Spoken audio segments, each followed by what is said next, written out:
I'm not happy. I don't need Elizabeth Warren or the government giving away my money. Calling Mike Bloomberg an oligarch has implications in this country that I think are unfair and unreasonable. I care.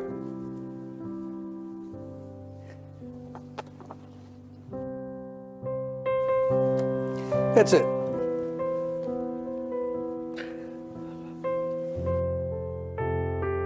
Makes you think of some rich person who got their money off of oil in Russia, who's taking advantage of a broken and dysfunctional system. Bernie Sanders saying, the country's corrupt, our system's corrupt. Be careful about that language, Bernie. You know, be careful. Oh, well, I'm sorry.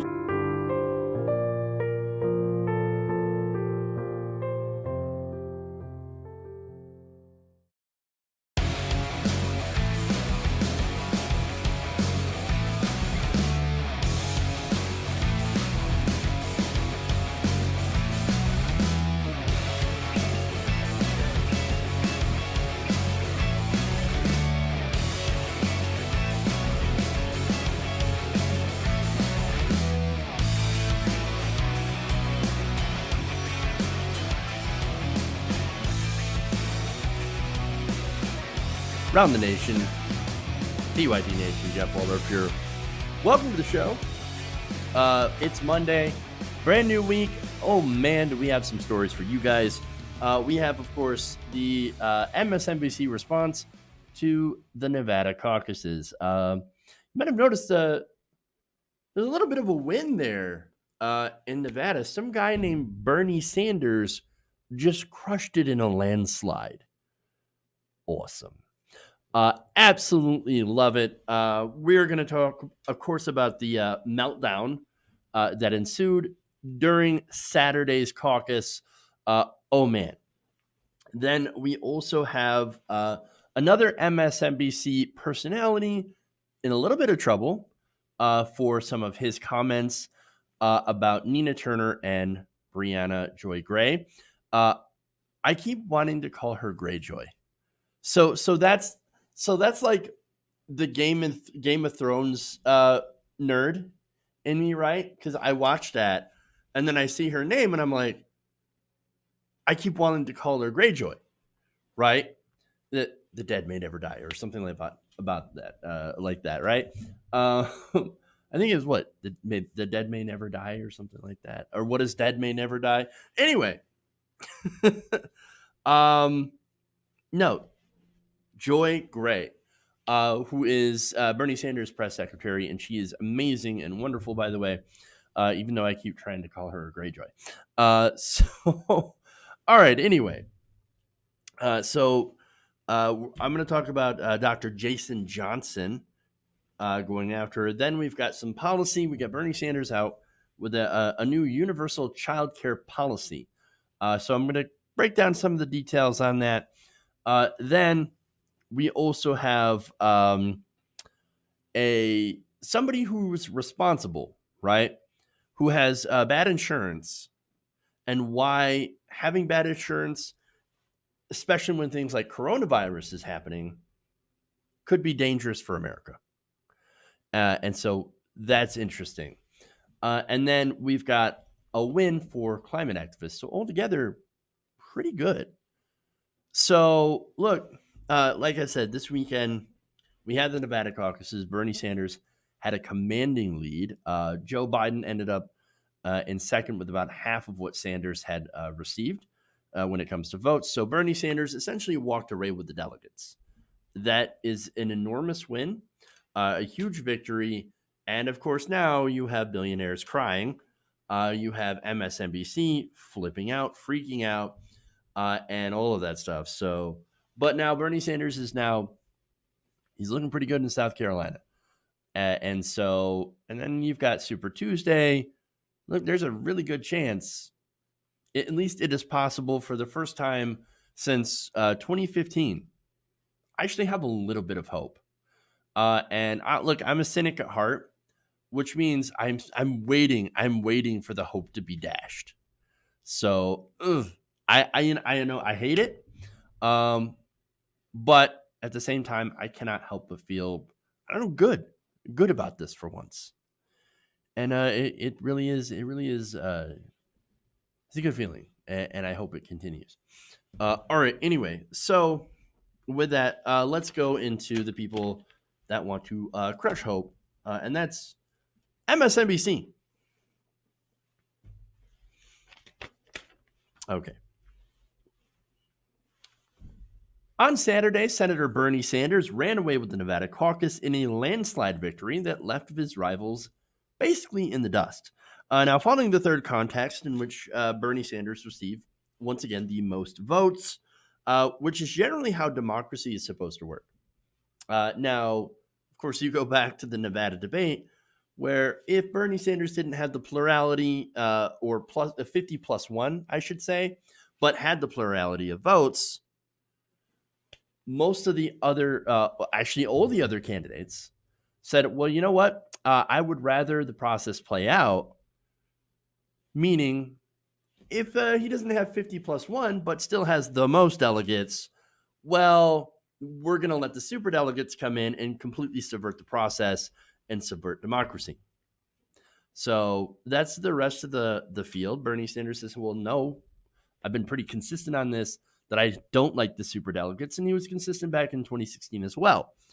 So now, this third contest, which again had Bernie walking away with the thing, that, you know what, he's actually the first one to get the popular vote in all three of these early states, right? That has not been seen before. But after all of this, MSNBC anchors and contributors had a complete and utter meltdown. Let's start with some words from Nicole Wallace.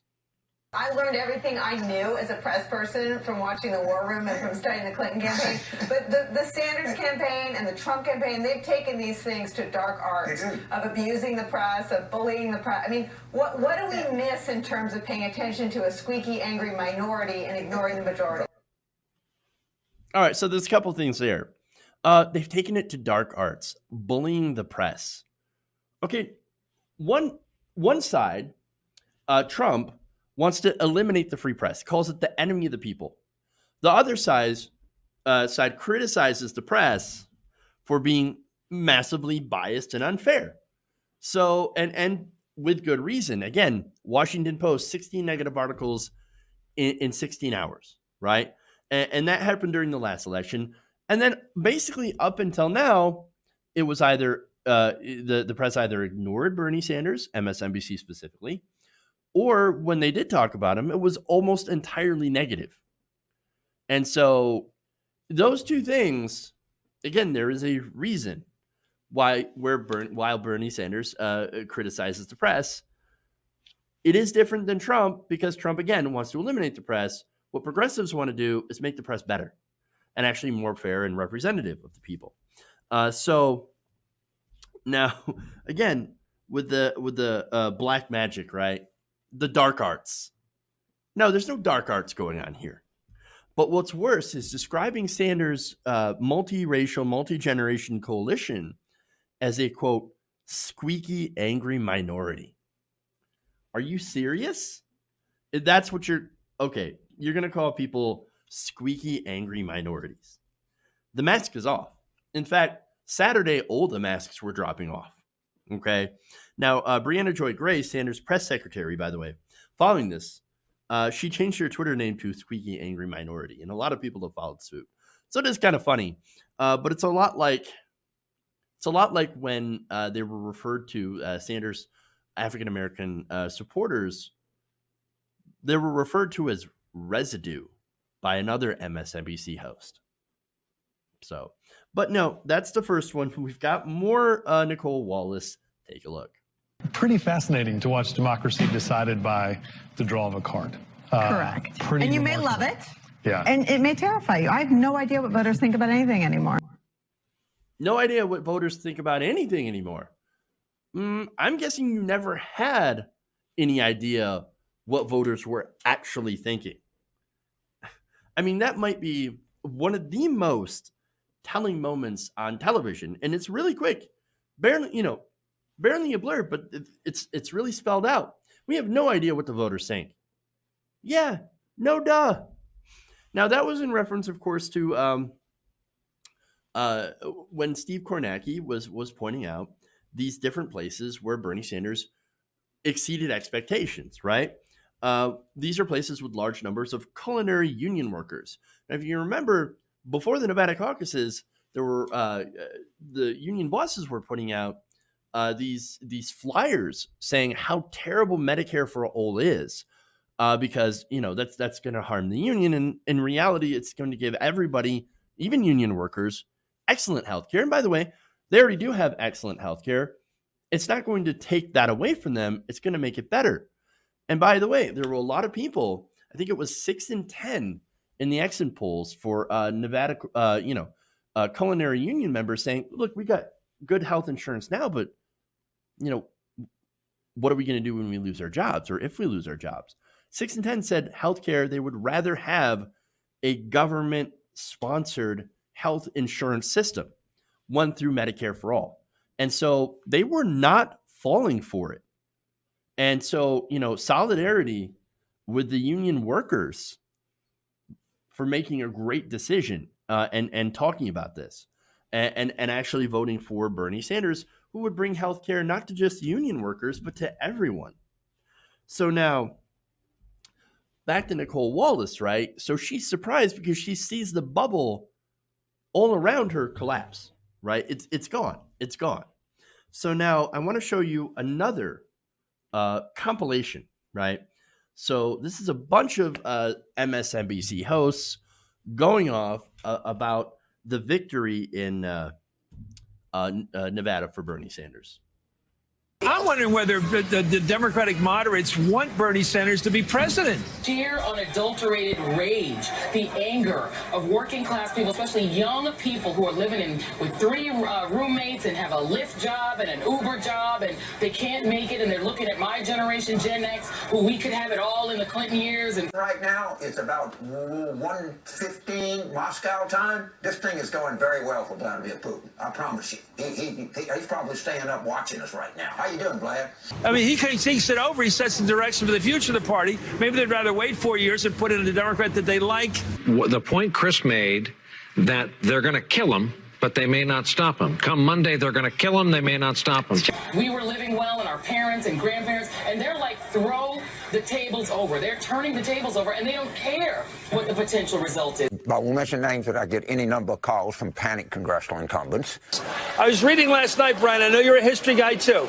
I'm reading last night about the fall of France in the summer of 1940. And the general, Renault, calls up Churchill and says, it's over. No one else is as hungry, angry, enraged, and determined as Sanders voters. Democrats need to sober up and figure out what the hell they're going to do about that. Because if he's the nominee, that's the top of your team. All right, so man. So it is funny, again, the majority of the freakout that we saw last night, it's not on Fox News, it's not on CNN, it was MSNBC. CNN, by contrast, was actually not nearly as frustrating. A couple of bad takes here and there, but generally, MSNBC is awful. These hosts were acting like they were either being invaded by communists, like, James Carville, for example, or we're at a funeral. That's the general mood. So the moment, by the way, that was the worst was Chris Matthews likening a Sanders win to the Nazis overrunning the French Maginot Line, right? That was a comparison that Chris Matthews made. That's an unfortunate comparison because Bernie Sanders is Jewish. He lost members of his family to the Holocaust.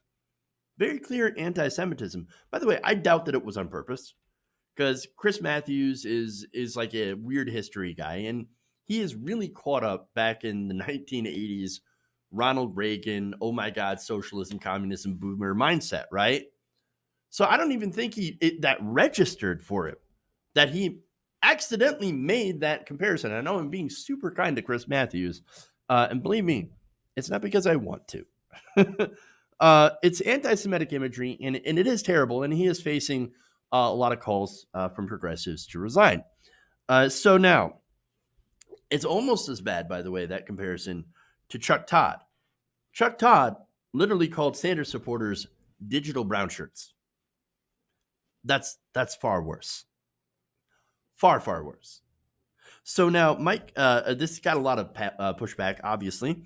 Mike Haskett, communications director for the Sanders campaign, tweeted this: "I never thought part of my job would be pleading with a national news network to stop likening the campaign of a Jewish Jewish presidential candidate whose family was wiped out by the Nazis to the Third Reich. But here we are." And the reason, like, I almost said Republican there for some reason. It's probably because I was thinking about Nicole Wallace. Literally, why are there Republicans in the Democratic Party telling the Democratic Party who to nominate? I noticed that, though. You got, again, Nicole Wallace. You've got Jennifer Rubin over at the Washington Post.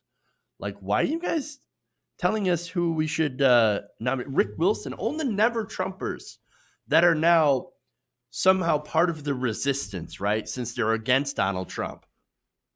Now they're all telling the Democrat, please, for God's sakes, don't nominate Bernie Sanders. Why is that? It's because they don't want their taxes going up. Simple as that. Now, what was interesting is Joe Walsh, right? Joe Walsh tried to run a primary against Donald Trump. He's conservative as conservative can be. What was interesting is that he had a moment of honesty where he tweeted, "I'd rather vote for a socialist than authoritarian." Wow. Masks all over the... Gone. Just gone. I mean, but again, here we are, right? Now, The Hill's Crystal Ball, she also wrote, "For those of you unfortunate enough to have turned on MSNBC, you have witnessed a full-blown freakout. Nazi comparisons, commentators in your tears, and even the stunning admission that maybe they don't understand the country anymore." And by the way, you had CNN. CNN took a shot at this. Quote, "There's another station, another channel, this is Van Jones, where people are freaking out, melting down all across the country, at least all over the airwaves." Again, he's not wrong. Not wrong at all. And added, quote, "The establishment is upset." You know what's funny? It's for a supposed liberal network, right? MSNBC has no Sanders supporters on the air. Namika Khan points this out all the time, and I got to give her credit for it. She's like, there's nobody who is progressive on MSNBC. Now, she added on by saying, hopefully now, after Nevada, and after being proven wrong so many times, as people like Chris Matthews have, as people like Joyanne Reid have, as other pundits have, right? The Dr. Jason Johnsons of the world. All those people, by the way, you said Bernie Sanders was going to be out by right after Iowa, or maybe even before Iowa? No, didn't happen. He is the front runner. All those people still work there. Maybe they should bring out a progressive to actually, I don't know, represent progressives and to give a progressive viewpoint. You would think on liberal MSNBC that they would actually do that, but of course they don't. They don't. Now, to give credit to CNN, who, yes, mostly has establishment hacks on, generally, they do have Alexandra Rojas. You know who she is? She runs Justice Democrats. She's a progressive, and she's basically the only progressive on. Now, she had a statement on this. Quote, "I'm a relatively new person here at CNN. There are not a ton of people that are my age or that look like me. Most of the people that sit in a lot of the most powerful rooms in the country pushing forward our news are not the same level of class. Even though it might not be, literally some person pulling the strings, there is a worldview that is vastly different from the everyday voter." And that is spot on. Absolutely. The people doing the news are all multi-millionaires. They're insiders. They have a perspective. And that perspective favors the status quo. There are very few examples of people being able to break out of that bubble and understand that point of view is not in sync with the rest of the country. I would have hoped that this weekend would have been enough to shatter that bubble, and maybe it has. But instead, for most of those on MSNBC, instead of going through the realization that they're wrong, they are instead going through the stages of grief and are becoming increasingly unhinged. Okay. Zachary Fluke points out that it was Johnson that was talking about him dropping out by August. Right. My mistake on that. Let's see. Mithril says, I've heard commentators comparing Bernie to Corbyn. Let's see. Jonathan Hunter says, hates to burst a bubble, but I've been told the front runner is the person in third place. I wonder if there's Clubmentum now. Where's that Clubmentum? Any minute now, it's going to be Amy Klobuchar's race, and then we'll see, All right. Anyway, let's move on here. Speaking of Dr. Jason Johnson, we've got the next segment. We're just going to talk exactly about him. Okay. Sorry. MECK 900 asks, does an Anna Kasparian go on CNN from time to time as well? Both her and Jank and John have actually went on Cuomo primetime. So that is CNN. So Chris Cuomo, we don't agree with him all the time. There are issues with Chris Cuomo, but he is kind enough to give progressives a platform on CNN. And so again, CNN seems to be doing a lot more outreach to progressives and allowing them to get on the airwaves than the supposed liberal MSNBC.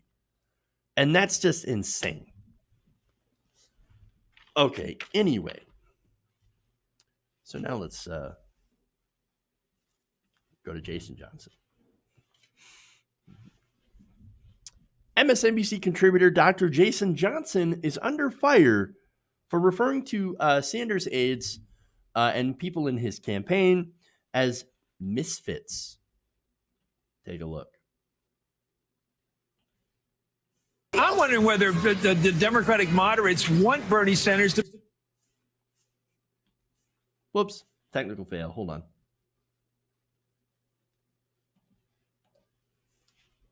I do find it fascinating that racist liberal whites seem to love them some Bernie Sanders consistently and always have a problem with any person of color who doesn't want to follow with the orthodoxy of their Lord and Savior Bernie Sanders. The man cares nothing for intersectionality. And I don't care how many people from the island of misfit black girls that you throw out to defend you on a regular basis. Okay. It doesn't mean that your campaign is serious. All right. So Karen Hunter, by the way, is the host of the Karen Hunter Show. She had said, that's where you have crossed the line, to which Johnson replied, I don't care. So just to show you how much he actually cares about the opinion of fellow black contributors, right? So look, what the hell? What is that? What are you talking about? This guy is literally accusing Nina Turner, Breonna Joy Gray, of being basically tokens, right? And it's just this constant smear from some people. Oh, Bernie Sanders is racist. Nina Turner. Oh, token black person. I mean, I've heard some pretty terrible things about Nina Turner from white liberals and even black liberals.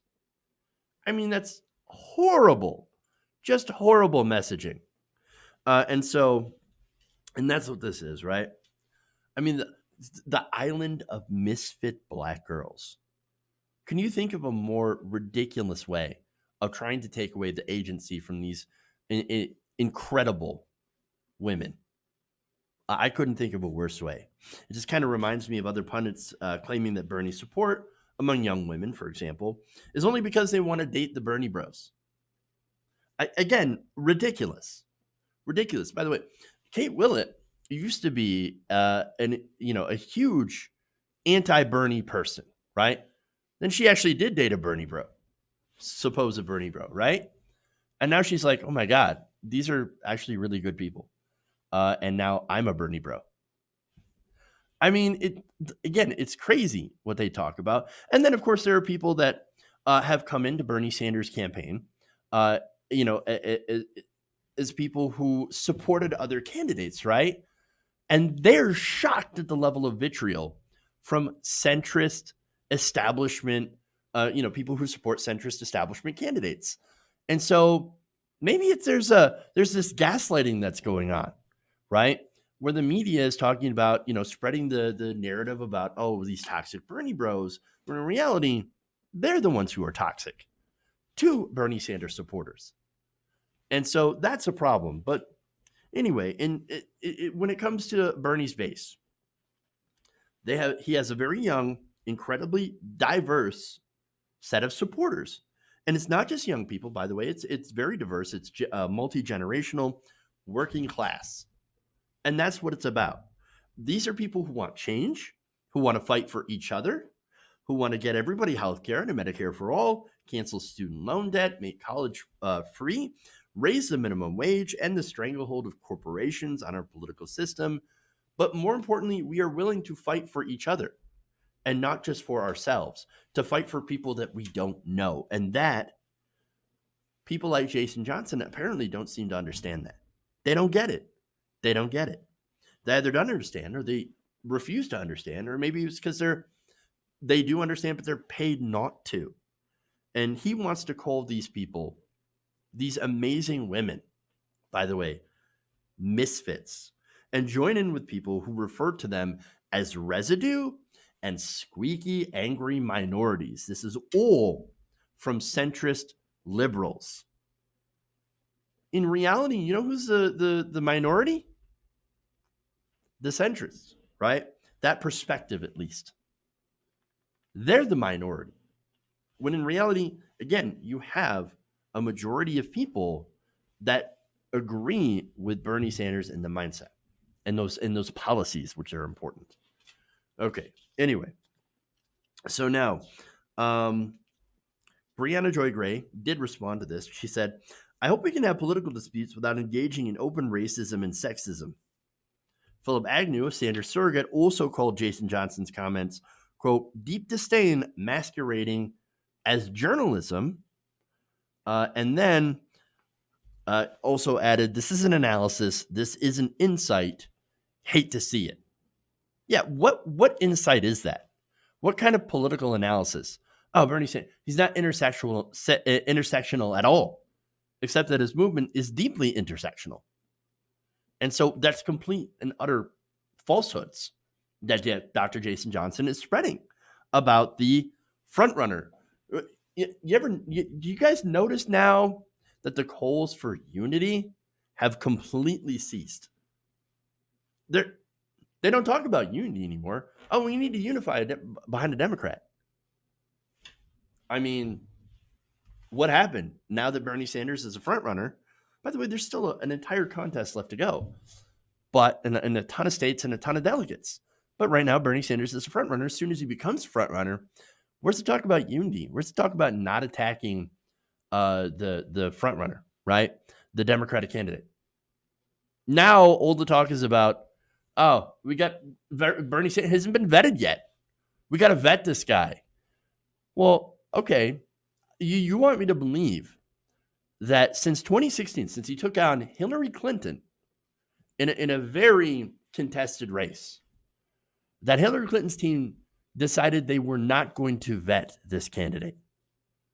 And that in the intervening years, when there was news all over of Bernie Sanders planning an eventual run, building coalitions, going into different states, building infrastructure, something that his campaign lacked last time, you're going to say that, oh no, throughout all of that, we decided to still not vet him at all. Really? Nobody believes that. No one believes that. It's just the fact that what they have right now is not good enough. No one cares. Again, all the propaganda that came out right before the Nevada caucuses, including saying that Bernie Sanders, which by the way launched an entire hashtag on Twitter that was trending for at least all of Nevada, right? Or all the Friday and Saturday, where Bernie Sanders, he knew that the Russians were backing him, but didn't say anything. Yeah, because the reason he didn't say anything is because it was classified. You really wanted him to come out and say, by the way, I'm breaking the law, but I'm going to tell you that the Russians prefer me. According to an anonymous report, right? Reported by the Washington Post by people who are, like I said, didn't give their names. Really? Really? That's what you've got. That's the vetting, right? Ridiculous. Absolutely ridiculous.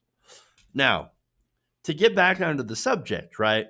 Now, Sanders' campaign national co-chair and head of Our Revolution, Nina Turner, she also responded to this, and I absolutely love it.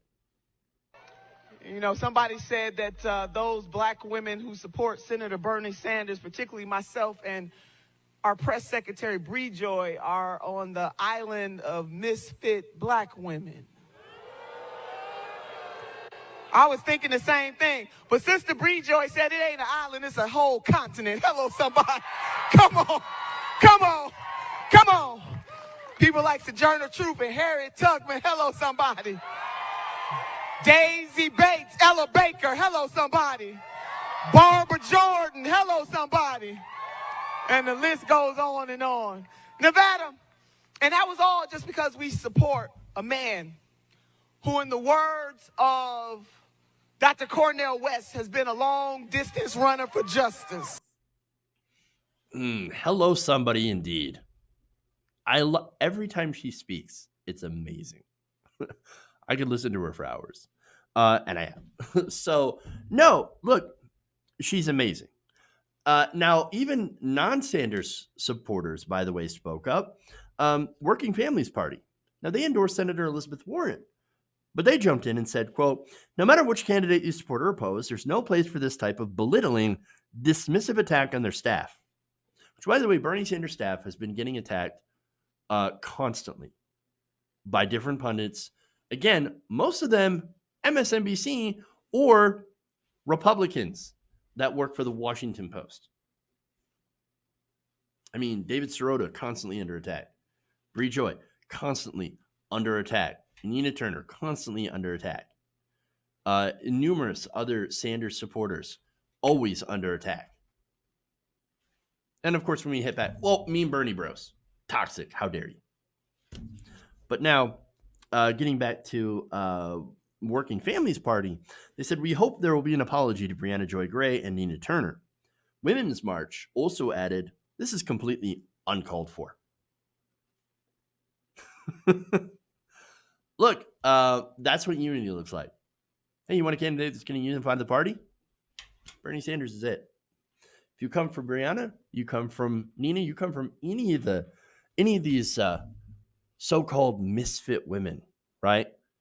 Well, then you've got us to contend with, because it's not just about me.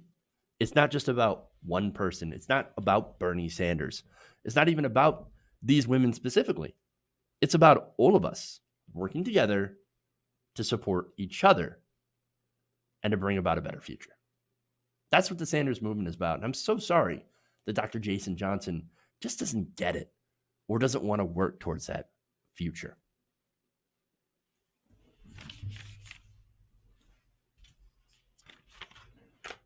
Okay.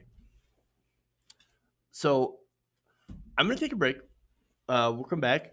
We've got the Universal Childcare program that Bernie Sanders has released. We've got other stories as well. And so including something that really does make the case for Medicare for all, as if we don't already need more evidence that it works and that it's best for the country. So we'll do those stories right when we come back. I'll thank some patrons and channel members as well. So stay right here. I'll see you in a couple minutes.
back to the show. Around the Nation right here, TYT Nation. Jeff Waldorf here with you. Please like and share the stream.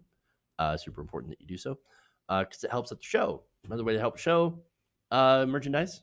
So you can help us out. Maybe buying a t-shirt from Teespring. The shirt's pretty nice. So yeah, I'd buy it.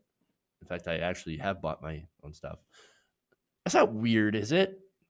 I mean, I actually do generally like shirts, so.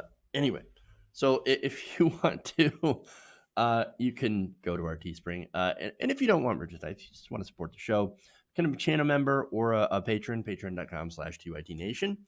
Let's see.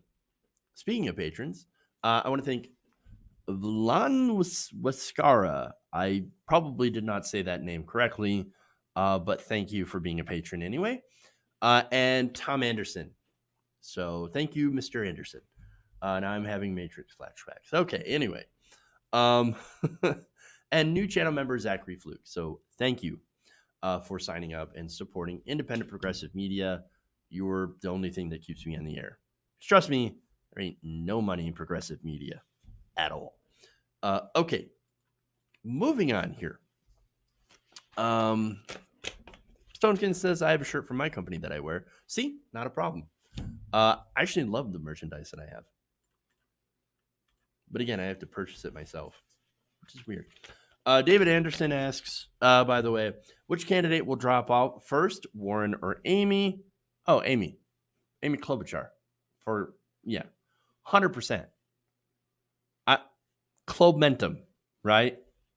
Yeah. The Clubmentum is going to carry her right out the door. Look, she may be honest about the fact that she's not going to give you a damn thing. And that's something that doesn't necessarily win primaries a lot. I'm just saying. So, yeah, it'll be Amy Klobuchar. I think Warren's going to try to stay in for as long as she can. Again, she started taking money from a super PAC.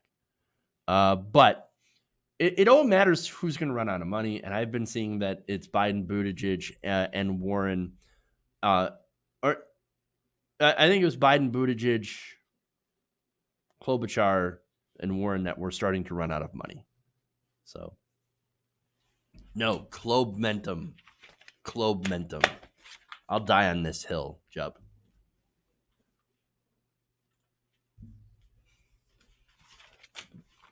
Dying on all the important hills. Okay, anyway. All right. Following his landslide victory in the Nevada caucus of the weekend, Senator Bernie Sanders has just rolled out a new plan to provide free childcare and pre-K. Now, the Sanders plan, which campaign officials provided to reporters of the weekend, is the latest proposal on early childhood to come out from a 2020 Democratic presidential candidate. So, other candidates have released their own plans. Elizabeth Warren released hers, Pete Buttigieg released his. And of course, unsurprisingly, there are significant differences in these plans and how far they actually go. The Sanders plan is much more bold and much more progressive and, more importantly, universal. So now he's expected to spend about $1.5 trillion on this program over the next 10 years. Now, look, there's a reason for that. It's because he's going to try to fundamentally change the system when it comes to childcare.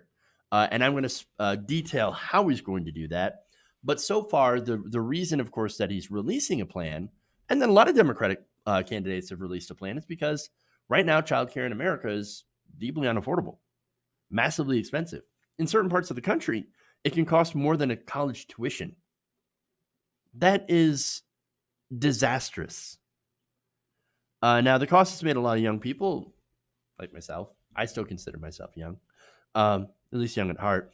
Look, it's made a lot of young people not want to actually have a family. I mean, among other things, right? Among student loan debt, for one, that's huge why people aren't having families or getting married. It's a massive amount of debt. The fact that people cannot purchase homes. And then when they do have a family and you're relying on a two-person income, look, you're not able to get childcare. And so, and look, if you are, it is so expensive that sometimes people only work to pay for the childcare. And in that case, it actually benefits you more to just stay home with the child. But ultimately, the family income is harmed. And so that's a big problem with the unaffordability and unavailability of childcare. And the other thing, of course, is that who are you going to trust, right? Look, it's not an easy thing to entrust your child to, a daycare provider or a childcare provider that you don't necessarily know. So it is a risk, right? So some of these things are tried to, are mitigated in this. Okay.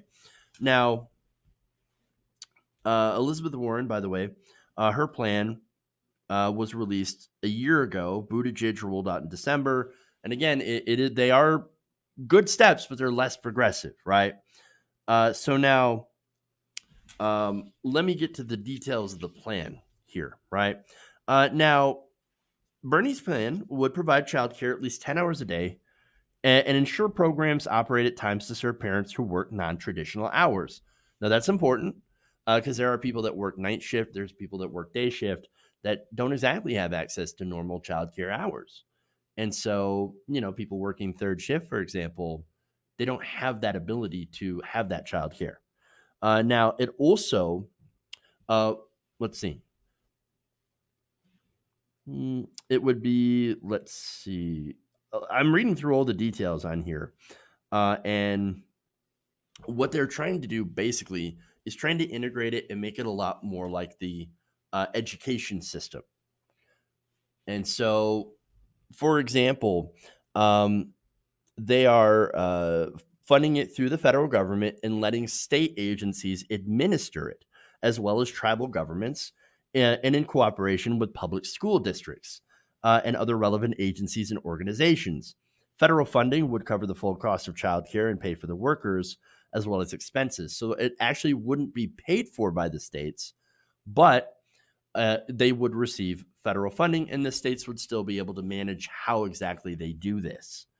As a condition of that funding, federal government would set quality standards for the program, including a living wage for the workers and mandated low child to adult ratios and small group sizes for delivery of services. And so it's to make sure that, of course, that you're going to attract more people that are, qualified with a higher wage. That's good. You also have, daycares that won't be packed with, full of children without enough adults to be able to supervise and all that other stuff. And so that helps eliminate some of the problems currently with childcare, especially like, am I going to put this, put my child into a place that is, going to not have enough staff to take care of them or watch over them, or they could get hurt, etc. Well, at least in this case, you have qualified childcare workers, which would, by the way, would have to go through, of course, mandated screening processes, right? And things like that to be able to be certified to work in these facilities. And so now you're having certifications, high pay, etc. So that's good stuff. Okay. Now it would also guarantee every child access to a full day, full week pre-K education, regardless of income, starting of around age 3. And it would be free for the appointed service and open to all families, regardless of income. And so that's interesting stuff. Okay. Because in this situation, you have no means testing, everybody in, no one out. Everybody ends up paying through taxes, right? Through what they already pay. So it would be no additional tax increases on the middle class. So understand that, right? It's a truly universal system that everybody can use. It will be paid for, however, by reversing the Trump tax cuts and actually putting in a wealth tax that will impact 0.1% of Americans. The Sanders campaign said Trump provided over $1 trillion in tax breaks to the top 1%. The Sanders campaign says we will do the exact opposite. We will demand that the wealthiest people and most profitable corporations in America pay their fair share of taxes. By taxing the extreme wealth at the top 0.1%, we can invest $1.5 trillion over the next decade on guaranteeing free, universal, quality childcare, and early education for all. And unlike Trump's tax cuts, investing in our children actually pays for itself. That's interesting. They note that for every $1 we invest in pre-K, we see an economic return as high as $17. And that, of course, is backed up by studies that show that, guess what, having childcare in pre-K, well, if you have that, if you have those resources, you tend to do better in life. Who knew that having a good outcome or good start would lead to a good outcome? It's weird. Super weird how that happens. But so there's that, right? It is a truly universal program. And that is one of the way it differentiates itself from the Sanders plan differentiates itself from Warren and Buttigieg. Warren's, for example, would guarantee free childcare only for families with incomes of up to twice the poverty line, which works out to about $52,000 a year for a family of four. For families making more than that, childcare would require fees on a sliding scale pegged to income, with a guarantee that no family would have to pay more than 7% of its income on childcare. Now, is that better than what we have now? Absolutely. Is it not as progressive as Sanders' plan? Of course. It treats everyone the same, and that's what's important, right? If you're wealthy, you're going to pay more in taxes. If you're a corporation benefiting by tax cuts for the rich, well, then you're going to end up paying a little bit more. You're going to pay your fair share. That's still under the Warren plan. But at least everyone will have it under Bernie Sanders. And that's the advantage of doing it universally, right? It creates a system where everyone benefits equally from the program. And not only that, but it would show that these programs, by doing it that way, are the most resilient, most equitable, and most effective when they're available to everyone under the same conditions. And so that's, again, the huge appeal of the plan. I'm glad the Sanders campaign has addressed childcare. It is necessary. It is important. It's about time that we actually do something to help regular families instead of multinational corporations and the rich. Okay.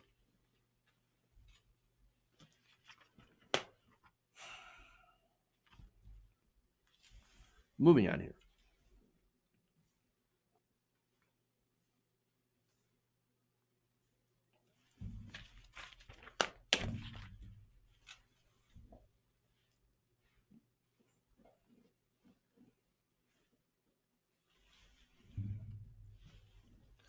As coronavirus continues to spread in China and in some places across the world, people who have been to the areas afflicted are being asked to go to the doctor to make sure that they have not spread the disease.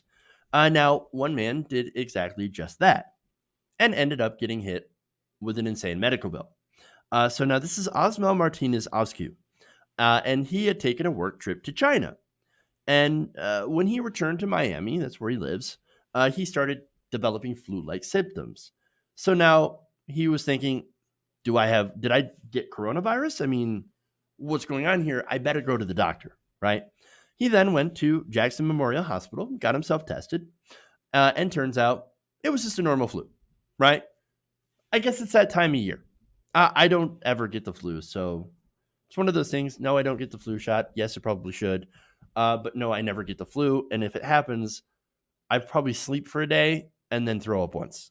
If I'm very unlucky, I'll throw up once. So I'm very flu resistant. This guy, flu-like symptoms, went to China. Oh, crap. I got to get tested. I got to get checked out. And thankfully, he was fine. Now, the problem is he got hit with a $3,000 bill from his insurance company for just getting himself checked out. Okay, so let me give you the details here.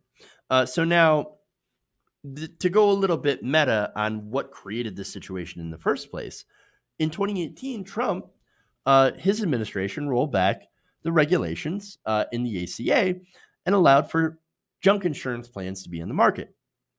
Now, consumers, according to the Herald's Ben Connick, mistakenly assumed that the plans with lower monthly costs will be better than no insurance at all in the case of medical catastrophe. But often the plans aren't very different from going without insurance altogether. Now, Oskew's insurance, so this is where they get you with the fine print, right? So you've got lower monthly costs, but when something happens, you get insane stipulations on whether or not it will actually cover any of those costs. Now, his insurance plan stipulated that he's only responsible for $1,400 of the bill, as long as he could find and present up to 3 years of medical records to prove that the flu that he had contracted wasn't brought on by a pre-existing condition. So you have a $1,400 deductible, right? And you have to give them literally your medical records. 3 years of medical records to make sure you don't have a pre-existing condition. That is ridiculous. Insane. Nowhere in the developed world does insurance work like this. And so that brings me to the problem of American insurance, right? If something like coronavirus, like, you know, a huge outbreak of something happens here, we're pretty much screwed. It's not because we don't have the medical technology and the planning to be able, and the hospitals to be able to, you know, take care of this, right? No, it's because so many people don't have insurance, they're not going to go to a doctor. They're not going to go to a hospital because they can't afford it. It's insane. It's insane. This promotes the spread of deadly disease. Again, Sabrina Corlett talked to the Herald, right? And said, when somebody has flu-like symptoms, you want them to seek medical care. If they have one of these junk plans, they know they might be on the hook for more than they can afford to seek that care. A lot of them just won't. And that is a public health concern. Yes, it is. Yes, it is. Now, look, I don't have insurance, right? So, again, it's super unaffordable. Can't do it. So the rule is don't go to the doctor unless you're dying, essentially. If you're not dying, can't do it. Don't go to the doctor. Horrible rule, I know. But since you don't have any other option, what are you supposed to do? You can't afford it. Now, I'm fortunate to be pretty healthy. Again, I told you that I really don't ever get the flu, but you can't count on that forever. I can't count on that forever. At some point, insurance costs have to come down to a point of which someone like me can afford it. And I'm sure someone like you can afford it. But what's dangerous about this is, again, that people who either can't afford insurance or, like this guy, are super underinsured with a junk plan. And, you know, they decide not to go to the doctor because maybe they see this story and think, well, hell, I can't afford $3,000. It's probably just the normal flu. Well, what if it turns out the other way? And they end up, you know, spreading it to other people. I mean, it's a disaster. It's a disaster.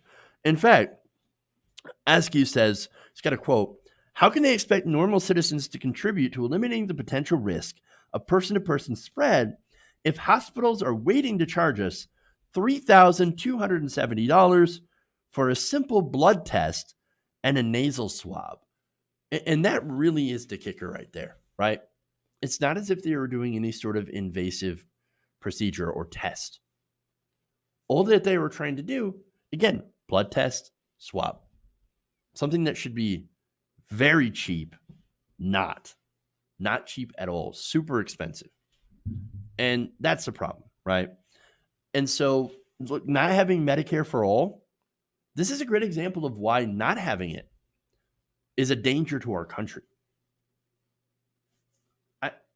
Look, already 60,000 people a year die because they don't have health care, because they are either uninsured or underinsured, and they can't go to a doctor. This is the problem. This is the problem.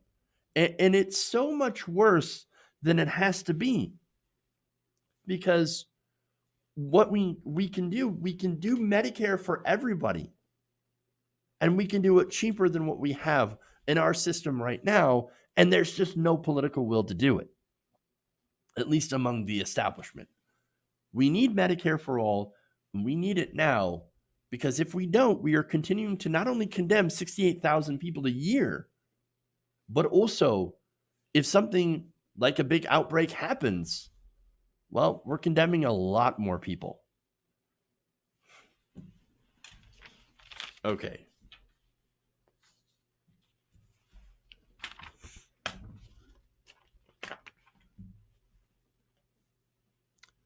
Moving on here.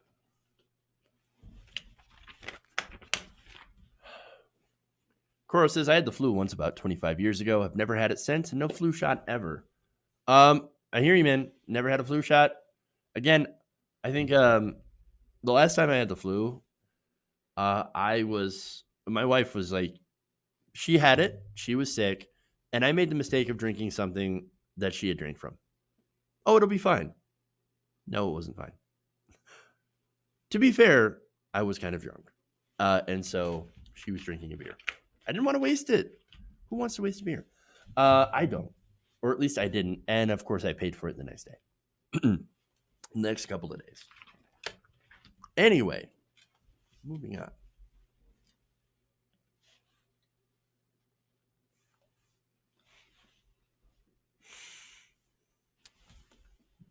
Climate campaigners just celebrated a momentous win in Canada after a fossil fuel company, withdrew its application to build a tar sands mine in Alberta, Canada. So now the CEO has admitted that because of the growing debate over fossil fuels and the climate crisis is the reason they pulled their application. And so, wow. Now, Tech Resources President and CEO Don Lindsay, in a letter to Canadian Minister of Environment and Climate Change, Jonathan Wilkinson, noted that questions about the societal implications of energy development, climate change, and Indigenous rights are critically important ones for Canada, its provinces, and Indigenous governments to work through. That, and of course, the massive amount of activism on because of from those groups made it so that it was too much of a hassle to do this tar sands mine. Awesome. Now, the CEO also said that it is now evidence that there is no constructive path forward for the project, and that the public opposition, of course, that Teck has faced over Frontier will continue to impede other fossil fuel projects. Now, the promise of Canada's potential, they said, will not be realized until governments can reach agreement on how climate policy considerations will be addressed in the context of future responsible energy sector development. Without clarity on this critical question, the situation as faced Frontier will be faced by future projects, and it will be very difficult to attract future investment, either domestic or foreign. So basically, thanks to the activists, this company realizes there's not really a future in fossil fuels, that they will get too much pushback, and that is awesome. Celebration, right?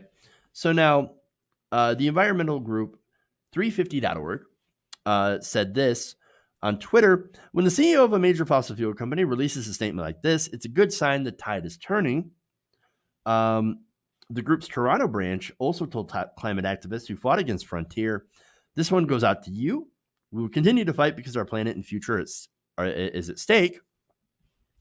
350.org based in Edmonton. This is Emma Jackson, an organizer with the Edmonton group, said this: make no mistake, Teck abandoned the Frontier project because people are standing up to demand real climate action. This is a chance for Canada to come together and start building a Green New Deal. Now, in its letter, they said Teck mentioned the need for a real climate plan, and we agree.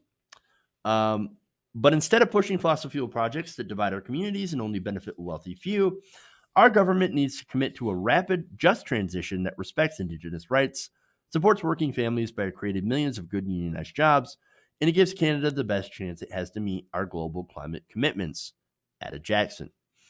Now, Greenpeace also welcomed this by pointing out the country can now focus on creating jobs that help solve the climate crisis instead of contribute it. And then you have The Leap, which advocates for systemic change to address the climate crisis, inequality, and racism, congratulated Indigenous opponents of the frontier mine in a tweet. They also added, corporations like tech know our government, what our government refuses to. We can't afford new fossil fuel investments in an era of climate crisis. So look, that is that's awesome. The lesson here is activism works. Protests work. Governmental pressure works. And so they did all of that. And now you had the corporation that couldn't take the heat that decided, okay, we're just going to pull out of this, not going to work. That's amazing. And this shows how when people get together, they can influence the world. That said, it is kind of an embarrassment for Trudeau's government. Why is that? It's because they were currently making, before this pullout, they were going to make a decision on this mine. I don't know where they were going to go, but knowing Trudeau's support of fossil fuels, even though he's supposed to be, more liberal, right? Basically, the Obama of Canada. I've seen that comparison before. There's a chance that he could have approved this, that his government, that his administration, because they have been developing the tar sands. They have been developing fossil fuels in Alberta. And so that is a problem. Now, another piece of evidence that kind of points out that, again, the liberal establishment government of Canada was still in favor of doing fossil fuel projects is because they still have fossil fuel projects moving forward, including an expansion project for a government pipeline and other projects that are against Indigenous communities, right? And climate activists. And so that's a problem, right? And now, Amara Poussin, this is Canadian campaign director for 350.org, said Trudeau should be embarrassed that Teck Resources, a massive fossil fuel company, has recognized the tide turning against fossil fuel expansion before his government did. Whether it's Teck, Frontier, Coastal GasLink, or Trans Mountain, history will not be kind to politicians or corporations who ignore these projects' impacts on Indigenous sovereignty and our climate. And I agree, it is embarrassing. And so it kind of reminds me of, the election going on here in the United States, where you have only one candidate that is truly promoting a Green New Deal. The complete transition away from a fossil fuel-based economy into renewable energy. Bernie Sanders is the only one. And so he's put forward a Green New Deal proposal. You don't have that from Pete Buttigieg. You don't have that from Joe Biden. Joe Biden basically plagiarized from someone else their plan. And the closest thing you have to it is Elizabeth Warren's, Blue New Deal, I think they were talking about, which, again, prioritizes cleaning up the ocean. It's not a bad thing. It's a good thing. But not doing entirely what's necessary to transform our energy system into something that is sustainable and promotes zero emissions, that is carbon neutral. And so the choice is clear. I mean, if you actually care about the environment, you have to go progressive and big and bold, because this is a problem that's not going to sort itself out. Bold solutions for big problems. Okay. That's it. That's all I got for you guys today. Thank you for going around the nation with me today. Please like and share the stream. Please consider going to patreon.com, TYT Nation, and supporting independent progressive media. We, of course, always need your help in order to stay afloat, basically. So sign up or channel membership, all that stuff. Thank you, and love you guys. Remember, change begins with you. Good night, nation. We'll see you guys tomorrow.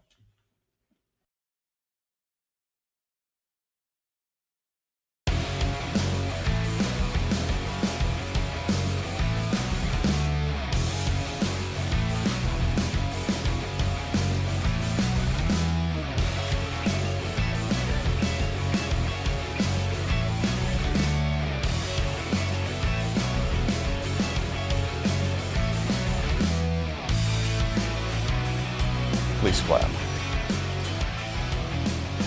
Mike Pence. Why, you're getting nervous, man.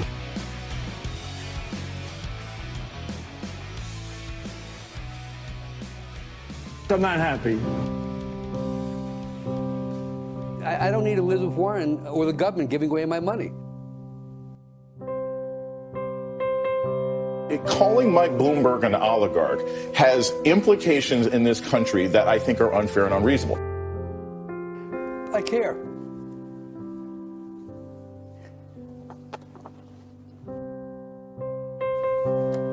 That's it.